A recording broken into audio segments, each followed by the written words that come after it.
y'all? Established Rich coming right back at you. And today we got to talk about Floyd Mayweather. This is about what happens when a man creates a character that becomes so powerful that he cannot afford to stop playing it. Floyd Mayweather became money. The name made him bigger in boxing. It made him a pay-per-view machine. It made every fight feel like an event. Every watch feel like a trophy. Every car feel like a statement. And every stack of cash felt like a part of the performance. But now we may be watching the other side of the character. Because Money Mayweather was not just a nickname. It was a brand. It was a costume. It was a business model. And maybe after all these years, it became a bill Floyd still had to pay even after the fight money slowed down. That's the part that makes this sad. Floyd beat every man they put in front of him. But he may not have been able to beat the character that he created outside the ring. And when your whole identity is built around looking untouchable, you can't quietly downsize without the world thinking you lost. That's pressure. That's a different kind of prison. No balls, no cell, just a lifestyle that demands proof every time the camera turns on. Floyd's spending problem is the reason why he's going broke. I was able to go directly to the source to get private information that hasn't been shared publicly yet, to discuss the recent lawsuit that sent shockwaves throughout the sports world. Mayweather suing former associate in an alleged $175 million fraud scheme. That associate, Jonah, shared with me private text messages, private images of Floyd signing contracts, and access to private communication with this team. This is why I don't think this lawsuit is about one associate or one lawsuit. Floyd is suing John Richness, claiming he was defrauded out of $175 million. And if somebody stole from him or misled him, that needs to be dealt with. But even if that part is true, it still doesn't answer the bigger question. How does a man who made that much money end up in a position where one person can create that much damage? That's where the conversation has to go deeper. Because a lot of people are going to look at this and say, Floyd got scammed. Some people are going to say Floyd spent too much money. But I think the real story is that Floyd created a machine around himself that required too much fuel. The team, the cars, the jets, the watches, the jewelry, the houses. The expectation that every time you see him, he got to look richer than the last time. That is not just wealth. That's a performance of wealth. And performing wealth can become more expensive than being wealthy. That's where a lot of people get trapped. Floyd didn't just have money. He had to look like money at all times. He had to talk like money. He had to move like money. He had to keep people around him who made the whole thing look bigger. And after a while, the character can start making demands that the real person has to find ways to pay for. That's what I see here. Not just bad spending, not just bad management. A man who became the face of unlimited money and then maybe found out that no lifestyle is unlimited if the money going out never slows down. That is a hard fall to watch because Floyd was supposed to be the one who figured it out. He was the fighter who left the promoters. He was the one who turned himself into the promotion. He was the one who said, I don't need the machine. I am the machine. And that part was brilliant. But when you become the machine, you also have to pay for the machine. And that bill does not care how great you were in the ring. And the proof I've been given will contradict everything you've heard in the news about this case. By going through all of the claims presented in the lawsuit, I'll share all the private information that I have access to so we can understand fully what's going on with Floyd Mayweather. In 2017, Rechnitz and Mayweather became friends, which ultimately led to Rechnitz becoming Floyd's investment manager, real estate advisor, and banking liaison. Jonah helped put deals together for Floyd. He was his manager. So that's sponsorships, real estate deals, and fights, just to name a few revenue streams. Jonah shared with me that he was not on salary, meaning he only made money when there was a commission on finding a deal. As an example, Jonah shared with me that Floyd was running out of money in 2020, so Jonah put together a fight with Logan Paul to generate income, as well as many other exhibition fights. Turns out the only people actually punching Floyd in the face at this time were the IRS debt collectors. More on that in a minute. The first big claim that Floyd makes is that he wasn't aware that in 2016, Rechnitz had pleaded guilty to wire fraud conspiracy, that Rechnitz had cooperated with the United States attorney, or that Rechnitz had been the subject of significant civil litigation. What Floyd's attorney was trying to do with this complaint is make it look like Floyd was taken advantage of by a guy with a questionable past. Like Floyd is this innocent victim who had no idea who this guy really was.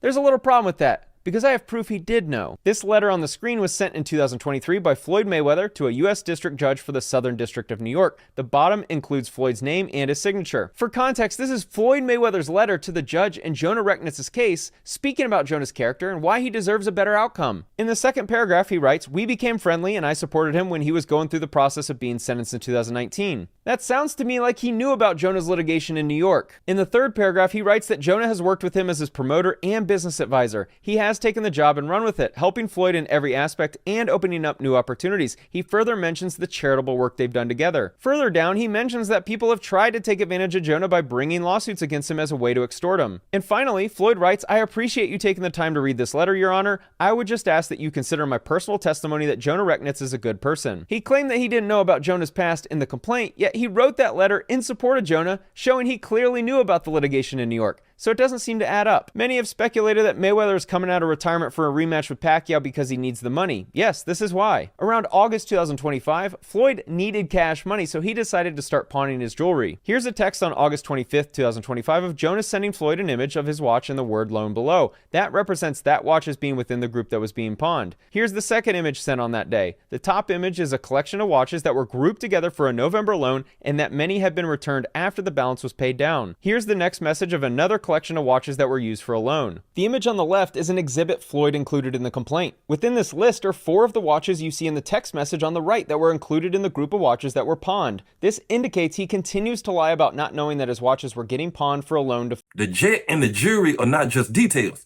They are symbols. The same thing Floyd used to show the world he won may now be showing us how expensive it was to keep looking like he was winning. A private jet is one of the most ultimate flexes, but a jet is not just a luxury. It is maintenance, crew, fuel, hangar fees, insurance, inspections, and constant costs. It looks like freedom, but if the money gets tight, that same jet can turn into a flying billboard for financial pressure. Jewelry works the same way. A watch can look like power when you buy it, but if it ends up being used for money or to cover a problem, now that trophy starts telling a different story. That's what makes this Floyd situation feel different. The things that once proved he was up may now be the same things people are using to question how far down the money really went. And that has to be humiliating for a man like Floyd, because his whole brand was control. In the ring, control was his superpower. But financial life don't work like boxing. You can't outbox a lifestyle that keeps taking from you whether you fight or not.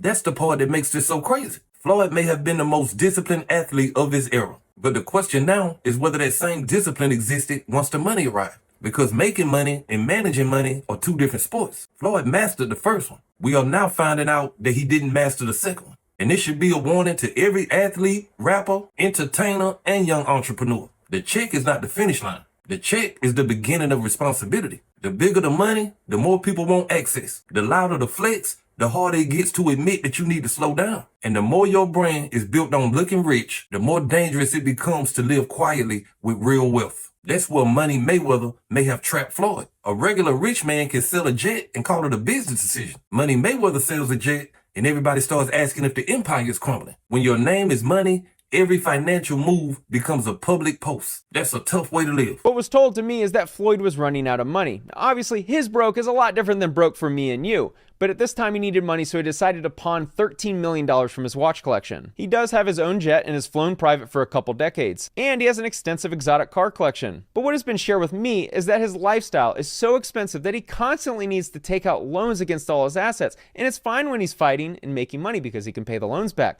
But it's kind of like musical chairs. Here's Floyd texting about having to give up all of his jewelry and watches and all of his women's bags. Further, he sent the text, "Don't forget about my ladies' Birkins, also that's a part of the $13 million. In December 2025, Floyd texted, "Please keep me updated on my jewelry and Birkins, thanks." Back in March, so around 7 months after he began pawning, he texted his pawn shop lender asking about the balance he owes so Jonah knows what the number is. Jonah, as Floyd's manager and the one who handles all the financial transactions, is the one who ensures that all the loans are paid off. The lender responds $1.85 million in checks, $10.8 million in jewelry, and $1.47 million in fees. And he mentions needing another $360,000 by Friday so the fees don't keep adding up. Floyd received the $13 million for pawning watches in his supposed $100 million watch collection. Jonah shared with me that people pay up to 3% per month, which is why the fees were so high. That loan was almost paid in full. If you reread Joel's message, it makes sense. Joel says, "I have recouped everything and hasn't had to sell any pieces. All that remains is another $360,000 so Floyd doesn't have to pay any more fees." In case you aren't following, Joel can sell the watches that were pawned if Floyd doesn't pay the $13 million back. but he didn't need to sell watches because he was paid back and made $1.5 million in fees. In the complaint, Floyd discusses pawning his $100 million jewelry collection with the words, "to be pledged or placed in the possession of Joel, a Miami jewelry dealer." The amount received was around $13 million. A substantial portion of the pledged jewelry remains in the possession of Joel and Modi, and no accounting has been provided to Mr. Mayweather, and then alleges that the consideration received was diverted by Recknitz and not paid to Floyd. I just shared the text messages between Floyd and Joel, showing the accounting of the transaction and that nothing seemed to be awry. This is not the first time Floyd has had to take a pawn loan. Earlier last year, he borrowed $1 million from his friend Avi, the owner of Avi & Co., against his $18 million Jacob & Co. watch. Upon research, I realized that even though the retail is $18 million, the market value is about $2 to $3 million, so Floyd's $100 million jewelry collection is more likely worth a fraction of that. Why is Floyd Mayweather pawning jewelry despite being so wealthy and always seemingly around cash? I asked Jonah how much Floyd spends every single month on his team, and Jonah estimated around $1 million, which is why he now needs to exit retirement to fight Manny Pacquiao for a payday. One of the other claims is about Floyd selling his jet and not receiving any money. There's mention in the complaint that the block for the purchaser was left blank. What the media misunderstood was that the plane wasn't sold for $1 like the complaint lists here. Here's the actual signed contract, which does list the consideration of $1 and OVC, and you can see Floyd's signature down below. I think what was misunderstood is that the plane didn't actually sell for $1. OVC means other valuable considerations, which means the sale was for more than $1. This happens when private parties don't want the amount known to the public. Here's the text message between Jonah and Floyd. Jonah sent the payoff letter from the lender of his private jet, as well as a letter from Navy Federal Credit Union regarding a $2.787 million payoff. What happened was Floyd took out a large loan against the value of the jet. So when the jet was sold, a large chunk of the money went to pay off the loan and many of his other debts. Here's the payoff demand statement for the jet. Highlighted is borrower named Floyd Mayweather. The total loan payoff is around $2.79 million, and the highlight in the bottom left is the property collateral as the Gulfstream Learjet. This is the bank wire transfer receipt from the credit union. Both of these documents were sent to Floyd, so he's clearly lying about the jet only selling for $1 and him being out of the know on the jet selling. The picture on the left is Floyd signing the contract, and the picture on the right is Floyd holding the aircraft purchase and sale agreement right after signing it. Does he look disappointed in the terms of the sale? This is the text Jonah sent to Floyd in September 2025, indicating that the house and airplane contracts were done, and Floyd responded, "Let's go." To make it even more clear that Floyd knew about the plane purchase and the terms of the purchase and sale, here's a text between Floyd and Jonah where Floyd writes, "Can you call me about the plane, please? I need for you to update me, please." And Jonah responded, "Plane is ready to close." Jonah saved hundreds of private images, screenshots of text messages, and I can understand why he did it. They were dealing with millions upon millions of dollars. Floyd was going broke, and Jonah worried that Floyd was going to start blaming those around him for his financial problems. Back in November 2025, Jonah sent this message to Floyd saying, "I can help continue to create income for you for life, but you need to start saving more money and spending less." Them exhibition fights start looking different when you see the machines around Floyd. Maybe it was easy money, but easy money became necessary money. That's a different conversation. When Floyd does an exhibition, he can say, "I'm just picking up a check." And on one level, that makes sense. Who wouldn't take millions for light work if they could? But if the lifestyle needs constant new money to stay alive, then the exhibition stops looking like victory laps and starts looking like maintenance payments. That's where the story gets sad, because Floyd retired from real boxing undefeated, but he did not retire from being Money Mayweather. The character still had to show up. That character still had to look like the richest man in the room. That character still had to keep a team fed, keep an image up, keep the cameras believing,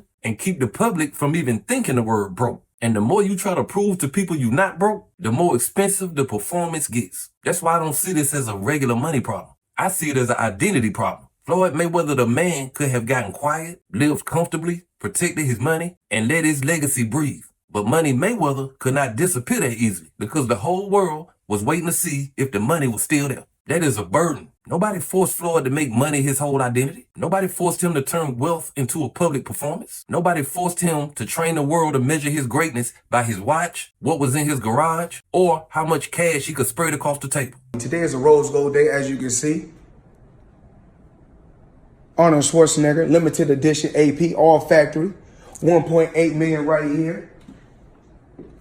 The $20 bills section. We like to call this the Andrew Jackson section, but I like to call it wallpaper. 200,000 in 20s. I heard in the song you can get the biggest Chanel bag in the store if you want it. Well, it's the biggest Chanel bag in the world. I got this bag from Karl Lagerfeld. R.I.P. May he rest in peace. Money getting motherfucker like myself, always showing out, always talking shit. Like 1.8 million. You know how it is. Check it out. Let them know it's all hundreds. Money made all motherfucking You know what's day. crazy? People are always in my fucking business, worried about what I'm doing, what Floyd is doing, what Floyd ain't doing, what I do got, what I don't got. Just know, I'm gonna stay in my lane. I ain't gonna fuck with nobody, and I don't want nobody fucking with me. If I go on vacation, my fault. When I go on vacation for 30 days, I take 30 watches with me. But you know what? You know what? What's crazy is this. If we add 10 more days, I take 10 more watches. But once that became the brand, it also became the standard he had to keep living up to. And that standard may have become too expensive. Don't build a character that eats the real you alive, because the money you spend to prove a point gonna be the same money you wish you had later. That's why this Floyd story hits different. He didn't lose to Pacquiao, De La Hoya, or Canelo, but he may have lost to the bill that came with being Money Mayweather. And that is a loss most people never see coming, because it don't come with a referee. It happens quietly through paperwork, monthly costs, trusted people, bad structure, and a lifestyle that keeps asking for more. I don't want to see Floyd go out like this. I don't want to see one of the greatest fighters ever have his final chapter be lawsuits, asset questions, jet repossessions, and people debating whether the money was as safe as he made it look. But if this is where the story is going, then we have to learn from it. The lesson is not just don't spend too much. The lesson is don't let your image become your master. Floyd Mayweather built money to win, but now we may be watching money send Floyd the invoice, and that invoice is expensive. But hey, that's just my opinion. What's yours? Like, comment, subscribe. Established Rich. I'll be back with another one. Peace.